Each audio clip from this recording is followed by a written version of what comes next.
Yeah, I think people are still reading, though maybe not the way they were before. I expect that we're becoming skimmers rather than readers, and that's because a lot of our reading is happening on devices, and I'm not sure that most of our devices anyways were really made for deep reading. So your mobile phone, which is where most people, especially young people, are doing the majority of their media consumption, I think it's a better device for video than it is for reading.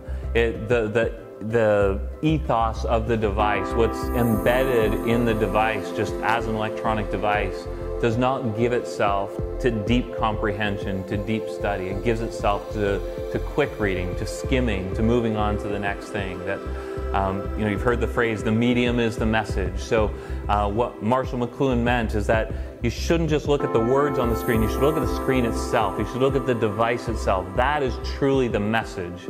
And you can't get away from the device. So in that way, I think a printed book is in some ways superior to a mobile phone when it comes to reading. However, the world being the way it is, not everybody has equal access to books. And a lot of people, you can get books to them, you can get material to them in electronic formats with a speed and with an ability that's never been seen before. So what most people don't account for is the adaptation, our ability to adapt. So I think over time we'll learn habits and we'll foster disciplines that will allow us to read better on these things. It may mean that we have to go to single function devices more, like Kindles or things like that, where we can read on an electronic device.